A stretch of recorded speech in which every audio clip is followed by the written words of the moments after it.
இங்கே இருக்கு புதிய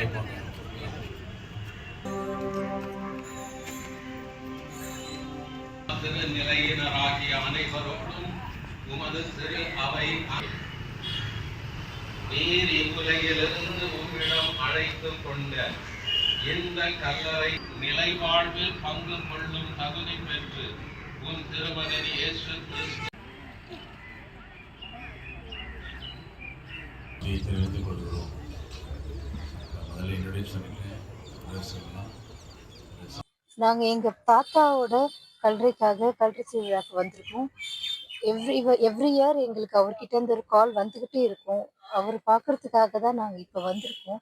நாங்கள் இப்போ அவருக்காக வேண்ட வந்திருக்கிறது எல்லாமே அவர் என் வாழ்க்கையில் எவ்வளோ சந்தோஷம் பார்க்கணுன்னு ஆசைப்பட்டாரோ அது எல்லாத்தையுமே அவர் இப்போ என் கூடவே இருந்து பார்க்கணும்.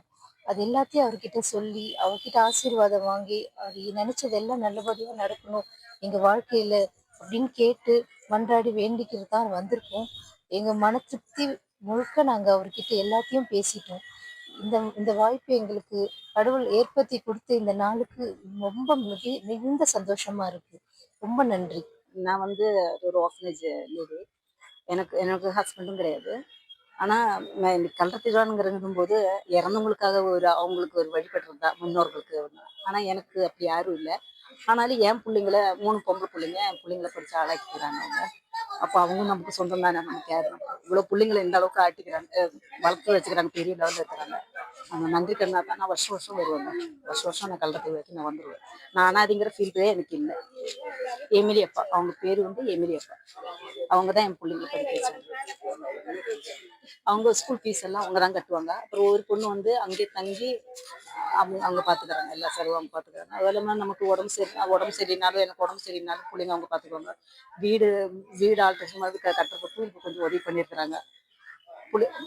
சும்மா சொல்லக்கூடாது, ஒரு அப்பா அம்மா செய்யறதுக்கு மேலேயே அவங்க நமக்கு செஞ்சுக்கிறாங்க. இன்னைக்கு அப்பா அம்மாவே இன்னைக்கு பிள்ளைங்களை படிக்க வைக்கிறது இல்லை, விஷயத்துல. ஆனால் அவங்க யாரும் புரியுதா, ஏழைங்களுக்கு அவங்க வந்து நம்ம ஆர்ஃபனேஜுங்கிற பேரில் நமக்கு 3 பொம்பளை பிள்ளைங்க போய் செய்கிற எனக்கு புருஷனும் கிடையாது. ஆனால் அவங்களால தான் இன்னைக்கு அவங்க ஒரு ஹெல்ப்னால நம்ம தலைமை நிற்கிறோம். 3 பொம்பளை பிள்ளைங்களும் ஆளாச்சுங்க. அதுக்கு ரொம்ப பெருமையாக இருக்கிறேன். நமக்கு முன்னோர்களையும் கவலைப்படுறது இல்லை. ஏன்னா அவங்க கடவுளாக எனக்கு கொடுத்தவங்க எம்எல்ஏ எல்லாருமே அவங்க எம்எல்ஏ பண்ணவங்களாம் நிறைய பேர் வாழ்ந்துக்கிறாங்க. நான் மட்டும் கிடையாது, நிறைய ஃபேமிலி கிட்டத்தட்ட ஒரு 5000க்கு மேலேயே அவங்க ஆளாக்கிக்கிறாங்க. இன்னைக்கு அப்பா அம்மா செய்யாத வேலையெல்லாம் அவங்க செய்கிறாங்க.